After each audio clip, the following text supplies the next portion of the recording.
This is how you make a super simple, delicious sourdough bread with freshly milled grains. I'm using the oldest grain there is, einkorn. It has such a unique and delicious taste. You could also make this recipe with wheat, rye, emmer, or spelt. Totally works too.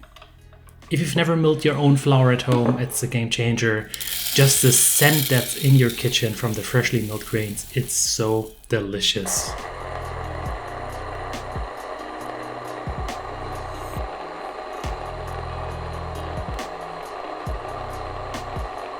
I'm milling it on a finer setting. I don't want it to be too coarse, but this is personal preference.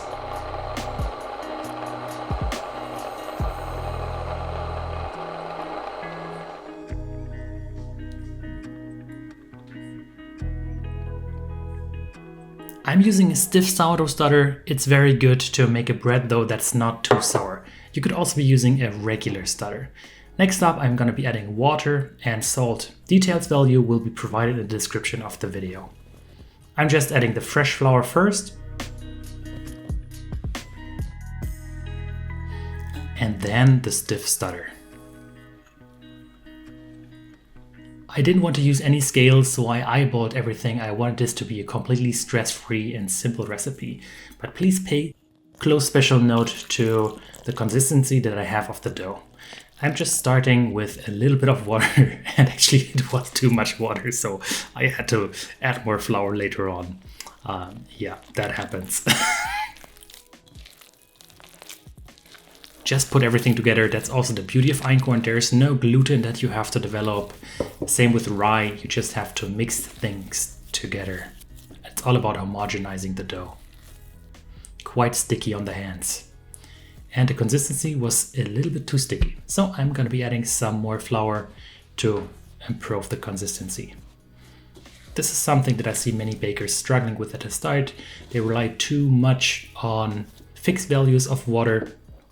The water content is unique for every flour that you have. That's why whenever you see a recipe with a water content, don't trust that. You need to check this with your own flour. Pay close note to the consistency. Yes, me being German, we don't throw anything away. Then I toss everything into a metal pot where my dough is going to ferment. I like to use a pot because you can just use the lid, close it. Your dough is not going to dry out. It makes it very, very simple.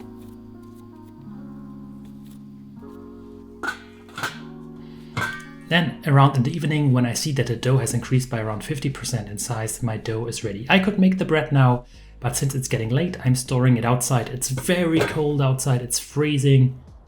That's my balcony. Hello neighbors, how are you? Seriously, I had so much fun shooting this video.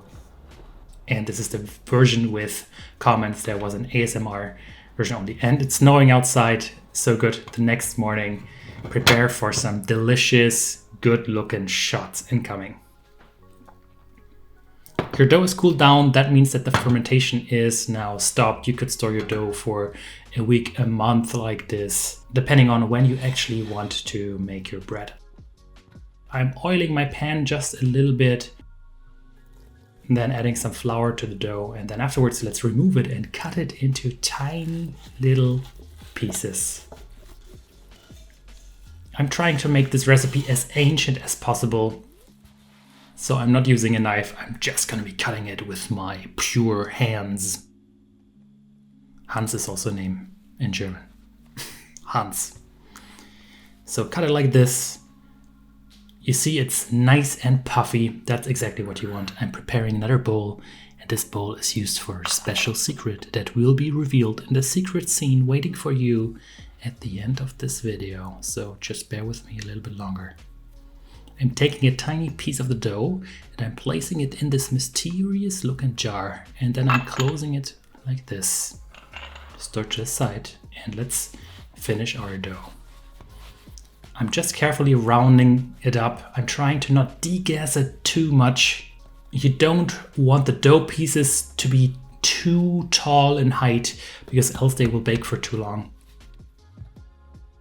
Then afterwards add a little bit of olive oil so that they don't stick to your next container.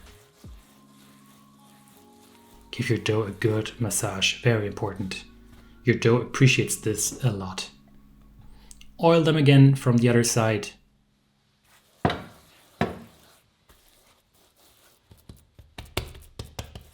Take a good tasting olive oil. It will play so nice with the einkorn flour.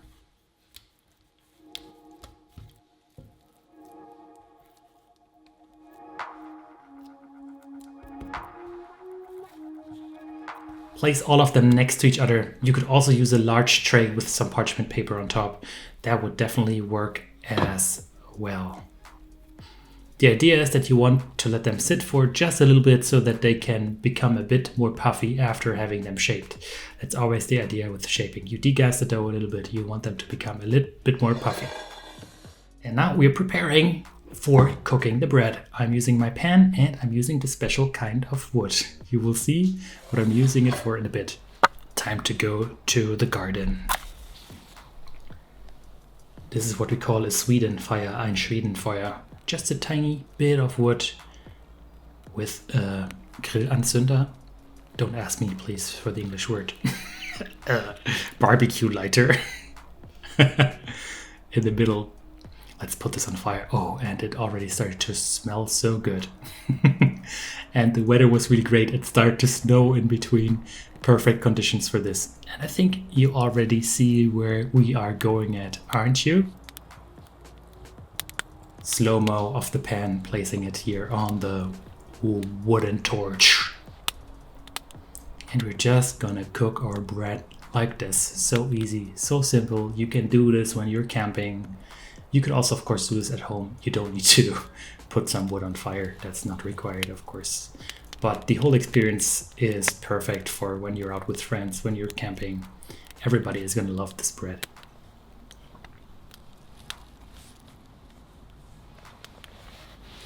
I'm adding just a little bit more olive oil to my hands.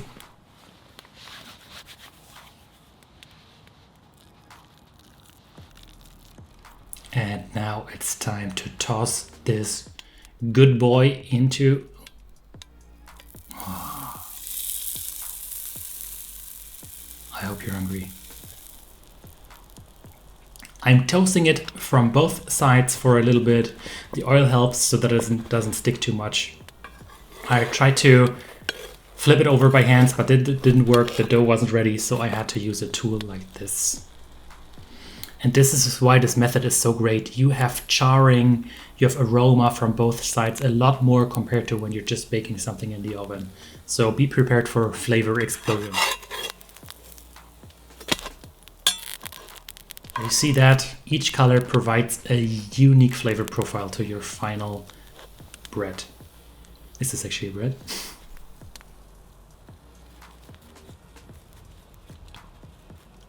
And the smell this bread had, it was already so good. Looking nice and puffy, I just finished it on the barbecue for a few more minutes until it was nicely charred from both sides. Looking perfect. Then I wrapped them in some kitchen towel, I guess is the name. Wrap in the kitchen towel because, almost like with tacos, I didn't want it to dry out. I just wanted them to stay nice and soft. This depends, of course, on what you like. Oh, and they were hungry already. Did you know that dogs can digest gluten? Wolves can't. Fun fact. Everything was smelling so great.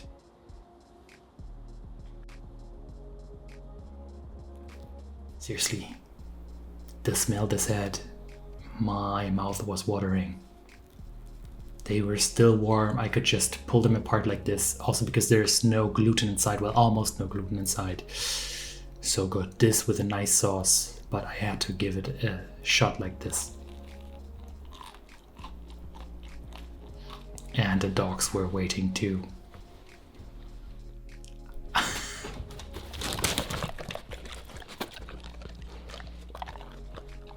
Nom nom nom nom. You want some more? They really love the bread.